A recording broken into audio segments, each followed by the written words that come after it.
Oke, assalamualaikum dan salam sejahtera. Kita sambung perbincangan untuk tajuk redox. Oke, bahagian ketiga. Untuk bahagian ketiga ni kita akan mengira nombor pengoksidaan. Oke, jadi kalau masih ada lagi yang tidak tahu apa benih nombor pengoksidaan, oke, nombor pengoksidaan itu adalah Cas. Oke, sebab itu masa form 4, cikgu balik-balik ingatkan kamu tolong hafal Cas, okey, formula cation dan formula anion tu hafal. Siri elektrokimia itu hafal. Okey. Jadi itulah yang kamu kena hafal. So, kita akan ambil dia punya yang cas-casnya tu. Okey. Contohnya macam Na. Okey, dia punya cas adalah positif 1. Okey, jadi dia punya nombor pengoksidaan adalah positif 1. Okey. Lepas tu aluminium, okey, Al3+, ion aluminium Al3+. Jadi dia punya nombor pengoksidanya adalah positif 3. Okey, contohnya ferrum, ferrum berapa? Ferrum 2 ke ferrum 3? Ikutlah nombornya, ferrum 3 mestilah casnya positif 3. Okey, itu ion positif, cation. Kalau anion sama juga. Okey, kita hafalkan oksida adalah O2-. Jadi nombor pengoksidaan oksida adalah negatif 2. Okey, ion bromida Br-. Jadi nombor pengoksidaannya negatif 1.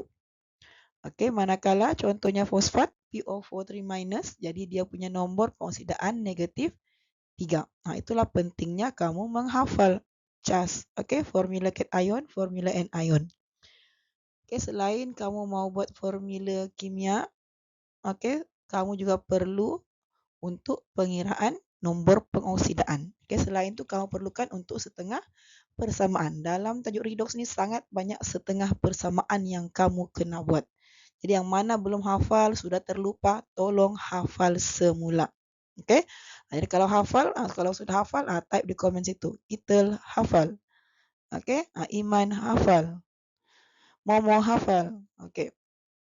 Jadi kita tengok kita tengok penerangan yang pertama, okey, iaitu nombor pengoksidaan bagi semua unsur ialah sifar. Okey, jadi contohnya atom natrium, atom karbon, atom helium, semuanya kosong. Okey, manakala molekul oksigen, molekul klorin yang berkembar dua, okey, dia kena berkembar dua pun kosong. Kita ambil contoh kita, persamaan kita seperti ini. Okey, zinc tidak berbalas dengan argentum nitrat menghasilkan zinc nitrat dan argentum. Jadi di sini yang sendiri yang mana? Si zinc dan Ag. Jadi diorang kosong kosong. Contoh lagi, CuO plus H2 menghasilkan Cu plus H2O. Jadi mana sini unsur? Unsurnya adalah H2 dan Cu. Jadi H2 kosong, Cu pun kosong. Okey, itu untuk yang pertama. Yang kedua, nombor pengoksidaan bagi ion monoatom adalah bersamaan pada cas ion itu. Okey, jadi macam tadi lah cikgu beritahu, ini yang cikgu tunjukkan di awal-awal. Okey, Cu2 plus positif 2. Br minus negatif 1. O2 minus negatif 2. Okey, ini seperti yang ditunjukkan. Okey, jadi sekarang ini Mg sendiri O2 adalah berkembar. Jadi orang bernilai kosong. Manakala si MgO, okey, diorang tengah berpartner. Jadi bila berpartner, berkapal begini, diorang ada cas. Okey, Mg positif 2, oksida O2 minus. Okey, penerangan ketiga, nombor pengoksidaan unsur dalam sebatiannya bagi kumpulan 1, 2, 13 dalam jadual berkala masing-masing positif 1, positif 2, positif 3. Ini sama macam tadi. Okey. Diorang ikut cas asalnya kalau diorang tengah berkapal. Contohnya lithium klorida. Di lithium kumpulan 1, okey, ataupun Li+. Jadi posisi 1 lah. Natrium walaupun dia ada 2 di sini, kita akan ambil 1 saja. Okey, kita ikut cas asalnya. Dia 2 kah di bawah sini, dia 3 kah? Ikut cas asal Na+, jadi positif 1. Okey, magnesium oksida, okey, MgO. Jadi kita hafal lah Mg2 plus jadi positif 2. Aluminium pun Al3 plus jadi positif 3. Ini yang basic. Okey, yang keempat pula, jumlah nombor pengoksidaan atom unsur dalam suatu sebatian ialah sifar. Okey, kamu perhatikan dia sebut jumlah.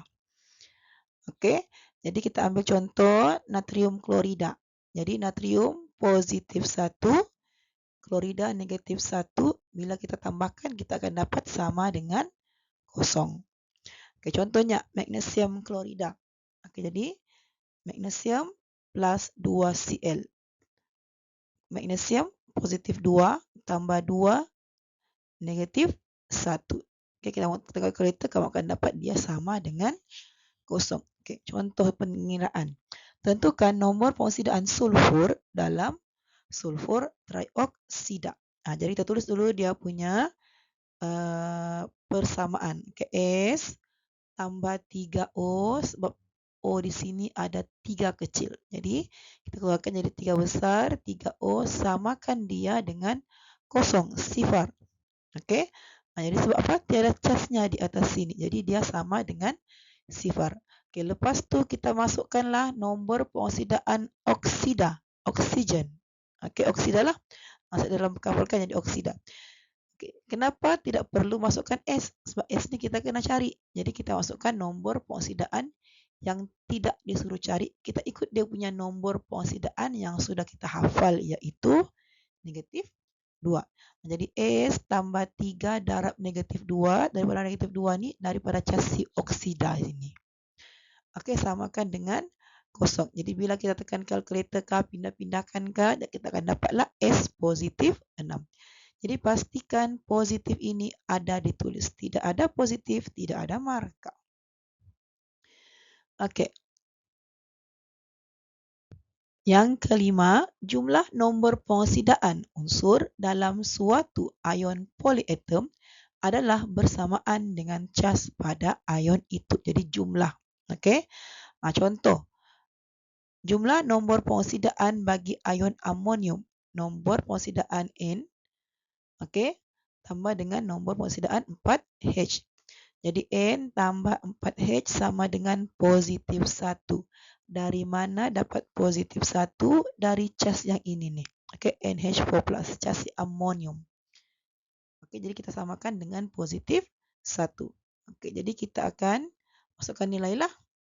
Okey, bila kita masukkan nilai si N negatif 3, H positif 1, kita akan dapat sama dengan positif 1. Okey.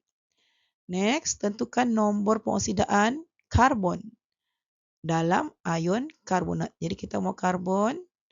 Okey, kita disuruh kira karbon punya nombor pengoksidaan. Jadi apa kita buat? Tulis balik C tambah 3O sama dengan negatif 2. 3O dari mana-mana? Nampak ni O ada 3. Negatif 2 dari mana? Ini ada casnya negatif 2. Okey, jadi kita pun masukkan C, tak payah masukkanlah, itu disuruh cari. Okey, jadi kita C, biarkan C. 3 oksida punya cas adalah negatif 2, samakan dengan negatif 2, tekan-tekan kalkulator, dapat C sama dengan positif 4. Okey. Begitu cara kita mengira kalau yang ada cas di hujungnya tu. Samakan dia dengan casnya tu. Okey, fakta yang keenam, nombor pengoksidaan bagi hidrogen dalam sebatian biasanya ialah positif 1, kecuali dalam logam hidrida iaitu negatif 1. Okey, jadi kita ambil contoh hidrogen. Okey, asid hidroklorik lah, HCl. Jadi HCl adalah H+ tambah Cl sama dengan kosong. Kita mau kira H, jadi kekalkan H dengan hurufnya. Cl masukkan nilai yang kita hafal dan samakan dengan kosong, kita akan dapat H-nya sama dengan positif 1. Okey. Okey, lepas tu nombor pengoksidaan hidrogen dalam natrium hidrida. Okey, jadi yang kita tulislah Na plus H sama dengan kosong. Lepas tu Na kita sudah hafal, positif 1 tambah dengan H, biarkan dia H, kita mau kira dia. Jadi pindahkanlah positif 1 kepada negatif 1 di sebelah kanan. Jadi untuk hidrogen dalam natrium hidrida, casnya nombor pengoksidaannya negatif 1.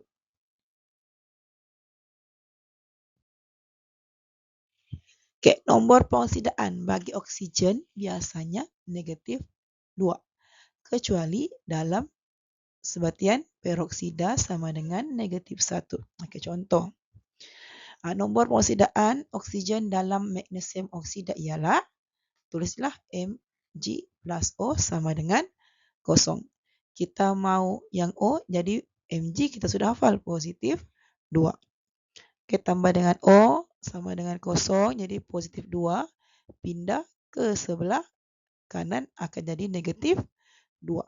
Oke, jadi itu untuk oksigen dalam magnesium oksida. Oke, next, nomor pengoksidaan oksigen dalam hidrogen peroksida. Jadi tulislah 2H tambah 2O sama dengan 0. 2H ada sini 2, sini pun ada 2, jadi tiada casnya samakan dengan 0. Jadi kita mau cari CO, masukkanlah cas hidrogen, yaitu 2 darab positif 1 sama dengan 2O, menghasilkan 0, tekan-tekan kalkulator, dapatlah O sama dengan negatif 1. Yang ke-8, nombor pengoksidaan bagi unsur kumpulan 17 dalam sebatian biasanya negatif 1. Oke, fluorin sentiasa negatif 1, dia fluorida kan. Klorida, bromida, iodida biasanya negatif 1, kecuali apabila unsur itu terikat dengan unsur lain yang lebih elektropositif seperti oksigen. Maka nombor pengoksidaannya bernilai positif. Oke, mari tengok contoh. Oke, nomor pengoksidaan fluorin dalam sebatian hidrogen fluorida. Jadi HF sama dengan 0. Tiada cas, jadi samakan dengan 0. Jadi kita mau cari F, kita masukkanlah nilai C, H positif 1 tambah F, pindahkan positif akan jadi negatif. Next, nomor pengoksidaan klorin dalam kalium klorat. Tulislah K tambah Cl tambah O. Samakan dengan 0, sebab tiada cas di sini. Jadi K positif 1, Cl biarkan dalam Cl, saat kita mau cari dia. O adalah negatif 2. Tekan-tekan kalkulator, dapatlah Cl positif 1. Oke. Oke, next. Nombor pengoksidaan bromin dalam iod bromat. Oke. 5 BrO3 minus. Jadi tulislah macam yang sebelum ni. Br tambah 3O sama dengan negatif 1. Daripada mana negatif 1? Daripada sini. Okay, next, biarkan Br, 3O adalah negatif 2. Okay, samakan dengan negatif 1, tekan kalkulator, dapatlah Br sama dengan positif 5. Oke, jadi inilah yang kita perlu belajar pasal nombor pengoksidaan. Maka tamat sudah bahagian ketiga. Kita akan jumpa pada bahagian yang keempat. Terima kasih.